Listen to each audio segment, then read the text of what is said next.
After watching the 2024 Australian Grand Prix, there's been only one question on my mind, and that is, where will Carlos Sainz be racing next season? Because as it stands currently, the man does not have a job lined up for 2025.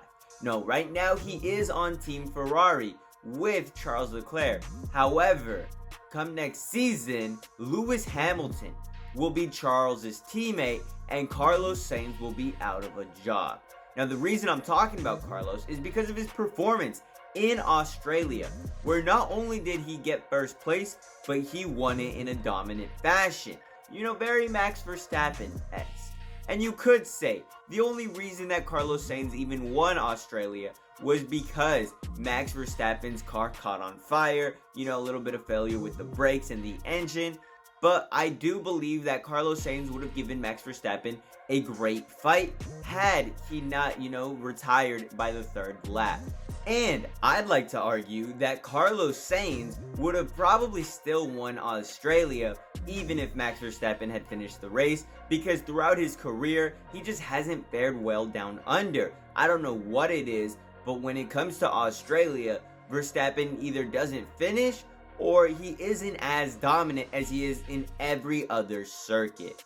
And I don't want to take any credit away from Carlos Sainz because he drove an amazing race, especially with the help of his teammate Leclerc. Yeah, those two looked pretty unstoppable for the second half of the race. Of course, there was a time where McLaren was making a push and could have competed for maybe even second place, but Leclerc was able to hold off both Lando Norris and Oscar Piastri, so they were able to get the job done, finish 1 and 2, really helped Ferrari in the standings. I believe they currently sit 4 points behind Team Red Bull, where they have 97 points on the season. Team Ferrari has 93. And after those first two teams, the points drop off drastically. So it seems like either one of those two are going to come out on top by the end of the season, come Christmas time, come December. We'll probably see either Team Ferrari or Team Red Bull win it all. However, Team 3 is Team McLaren, and their racers haven't performed bad. This has been a pretty good season, a pretty good start for both Lando Norris and Piastri.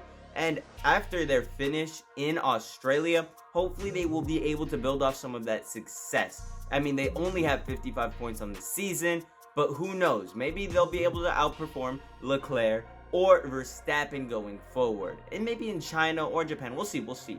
And then the team in 4th place is Team Mercedes with 24 points. And while they may have a lot of points, it's a totally different picture if you've actually watched the races. Lewis Hamilton has not had a great year at all. It's been one of his worst starts in these first 3 races. So let's not overreact here.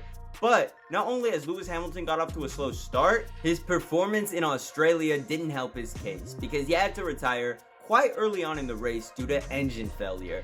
And he was, going up there. He was probably going to slide into the top 10, gain, some points for Team Mercedes. But even before the engine failure, it was an entire mess for Hamilton. He performed terrible in qualifying, finished outside the top 10, had to start 11th when the race came about. And not only was his performance terrible in qualifying, but when he started, Mercedes decided to go with some soft tires compared to everybody else who decided to go with medium tires, especially on this rough track in that Australian heat.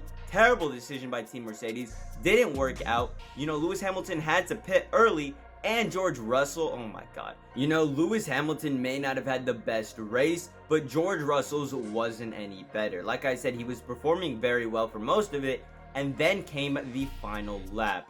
My eyes were getting sleepy. I didn't think anything was going to happen, but George Russell attempts to pass Fernando Alonso for 6th place. It doesn't work out. Fernando Alonso does a little bit of a brake check here or there. Anyway, it messes up George Russell. He spins out, crashes into the wall, and ends up in the middle of the track on his side. One of the scariest positions you could be in as an F1 driver, because if an incoming car is right behind you and doesn't have any time to stop, he is running right through you, and that is probably the end of your life. Fortunately for George Russell, there was no one even close to, being behind him, so he didn't have to worry about that. It was really scary, however, and it did hurt Team Mercedes because he also didn't end up finishing the race, costing them, a ton of points. They ended up coming away from the Australian Grand Prix with 0 points because neither of their drivers ended up finishing. And so that's Team Mercedes weekend for you. But anyway, let's get back to Carlos Sainz, because I find this man's career extremely interesting. If we take a look at the past few races for the last 2 years, Max Verstappen has been on this dominant run where it feels like he can never lose. However, the only one to stop Max Verstappen's win streak not once but twice has been Carlos Sainz. Once, of course, with this Australian Grand Prix that just took place over the weekend, and the other coming last season in Singapore, where Carlos Sainz was also able to come away with a win.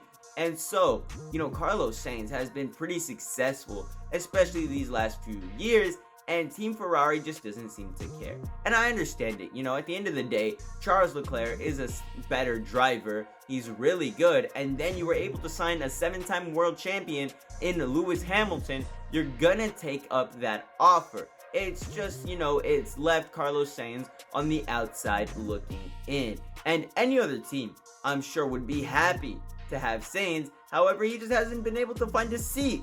And it'd be absolutely mind-blowing if Carlos Sainz doesn't end up with a seat in 2025. And it's not like he's an older racer nearing retirement. That is not the case at all. He is 29 years old and has a ton of racing left in him. He's not Fernando Alonso out here racing at 41 years old or whatever. And that's no shade at Alonso. That's just the truth. He is a little bit up there in age, and who knows how many more seasons that Alonso's got on the circuit. Carlos Sainz, however, he is in his prime, okay? Maybe he passed it a little bit, but he's still got a lot of good racing left in him. So it's really mind-blowing that he hasn't been able to find a seat yet. However, I think is more circumstantial than anything else, because a lot of teams don't know who their drivers are going to be in 2025, and they want to see the 2024 season play out before they make any brash decisions, so it makes sense because there's going to be a lot of driver movement going on in 2025. Hopefully, Carlos Sainz is able to sneak his way